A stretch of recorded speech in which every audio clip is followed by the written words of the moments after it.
I'm here today with face reading expert Barbara Roberts. Barbara's intuitive spiritual approach to face reading combines her 40-year personal journey in meditation, yoga, and psychological transformation with her background in Western clinical medicine. Over 30 years, Barbara has read 10,000 people. Her YouTube videos have received more than 1 million views. They include more than 25 national and local TV appearances on shows ranging from Tyra Banks to NBC News. Her book, Face Reading: How to Know Anyone at a Glance, is available on Amazon. In this special video, Barbara will explain how to tell an old soul from a young soul. Barbara, let's start by explaining what face reading is. How does it work? Face reading, Phil, is a 2,000-year-old, I call it a soft science because I'm trained in clinical medicine. So soft science is psychology, basically. And it looks at facial features, and each of them has 3 psychological meanings.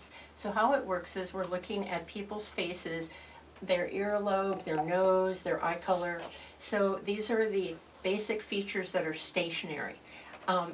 Another person asked me about the show Lie to Me, and the difference with that and what I do is Lie to Me looks at the transient emotional patterns in the muscles that go through the face. That's one style, and I do the other style, which is what is your character, what can we expect from this person, what are they like? And so how it works is we're looking at the person, their whole face, looking at their facial features. Well, what about plastic surgery? Does that affect face reading? Well, I always joke because we're in California that people go, well, what about Botox? Because this is California. So plastic surgery is one of the 3 categories of face reading. I'm the main author who comes from a Western medicine background who looks at 3 categories. Number 1 is what you're born with, the facial features. For example, I have long earlobes, I have a narrow nose bridge. That's what I'm born with. That will probably never change. Category 2 is how you like to look, which when I teach at Macy's is I call it the whole bottom floor of Clinique. So that is makeup, hair, different things, how you change yourself to match your spirit.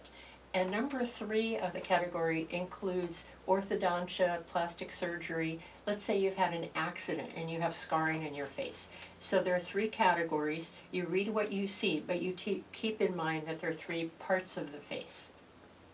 Well, how do ethnic group differences affect face reading? When I was on Tyra Banks, she honored me for pulling the psychological spiritual system together that unifies people.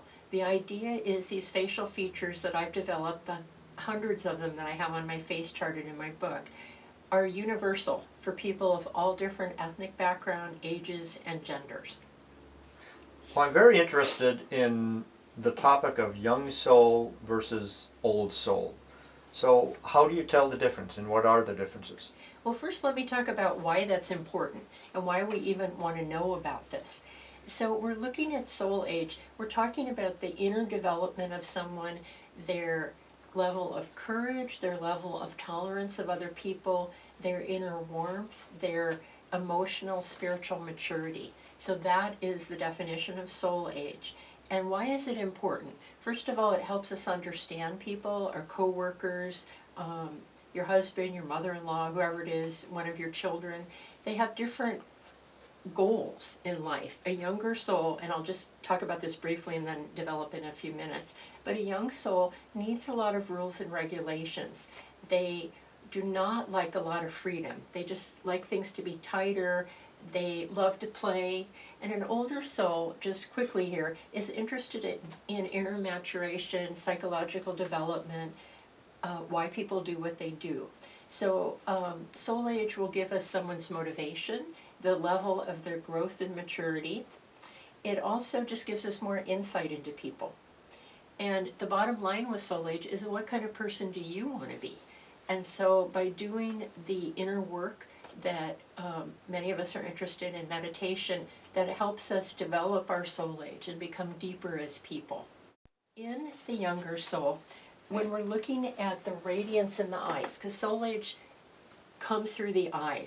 Radiance has to do with warmth and degree of energy coming out of the eyes. It has nothing to do with eye color or age or ethnic background. So it's a very specific radiance. We even think of Hoffman's photos of Jesus, Hoffman's paintings of Jesus, where we can see him, the compassion flowing through his eyes. And so this is an older soul. So I'm going to show you now some photos that I put together of young souls and old souls, so you can see the eye radiance and tell the difference yourself. This is an example of a younger soul. She happens to be a model, and not that all models are younger souls, but when we look at the eyes, the tone is flat. The eye, there's no inner depth going through the eye. Your eyes like bounce right back. There's a sense of coolness. And also in young souls, the behavior that they have is that if there's a problem with you, it's your problem. In other words, we call that in psychology, they do a lot of projection. You know, if there's something going on, it's you. You know, they don't take responsibility for what's going on. So the younger soul, again, the eyes look very flat. Now, traditionally, and I teach criminology on a college level, criminals often have flatter eyes. When we look at Stalin or Hitler, the eyes are very flat, and of course sometimes in criminology there's radiance of anger or rage coming through the eyes. In this case, the model's eyes are just flat. You know, there's sort of a flat tendency. Here's some other photos of young souls.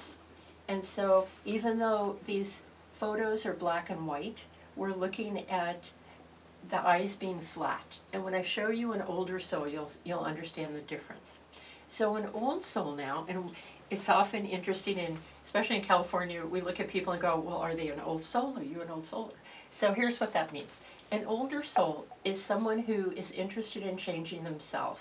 If something happens with someone, they, instead of pushing that at you, they go inside and say, well, what have I done in this behavior? How do I need to change? What growth or what things do I need to do in myself? So they're interested in spiritual development, emotional development, and self-realization.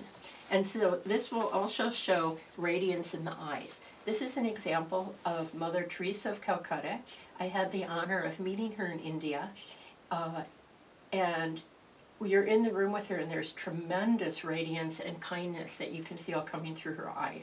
So this is an older soul, where you can feel your eyes go back when you're looking at the person. There's compassion coming from the eyes. Here's another example. This is Martin Luther King, even though he's looking to the side, and it's an example of someone who is African American.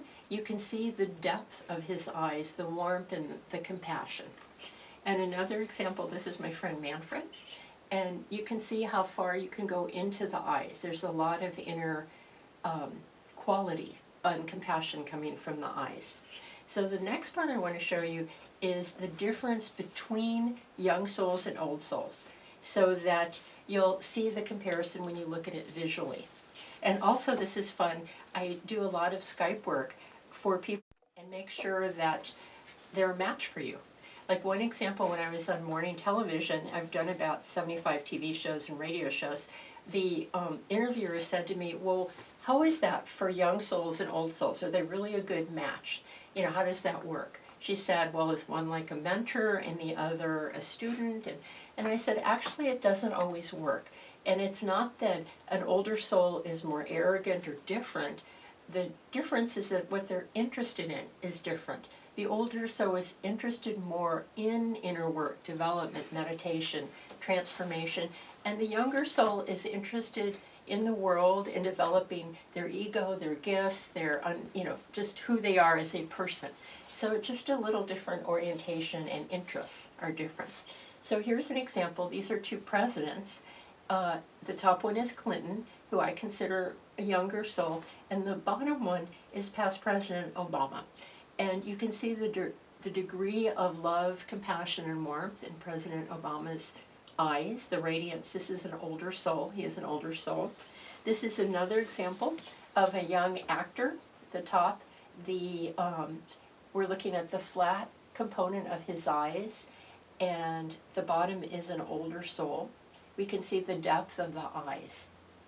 And also, if you look at my videos on YouTube, there are two sets that are on Soul Age where you can again look at. One of them is Yogananda, and Yogananda, for people who are not familiar, is an incorruptible, which means that when he passed in forgot the year he passed away. Anyway, I think it was 1952.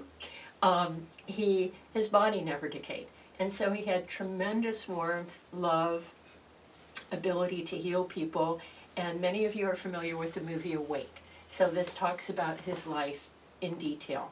So he is an example of an older soul. Also, Mandela, the Dalai Lama, Martin Luther King, of course Jesus, Buddha, many of the great masters and teachers.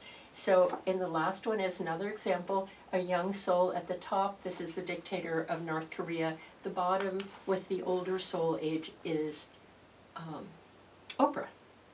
So if you have any questions about this or wish to contact me, you are welcome to get in touch with me on my website, through my website, facereading1.com. And my book, which is called Face Reading, How to Know Anyone at a Glance, is available both on my website for a discount in paperback, and for international orders, it is an iPad and PDF for a cheaper rate. Also on my website, I have the chart, the face chart, which looks at hundreds of facial features and goes through their psychological meanings for people who want to study this.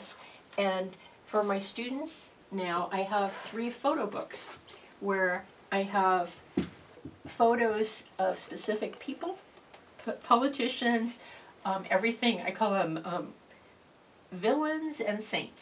So I have everyone in here, actors, politicians, you name it.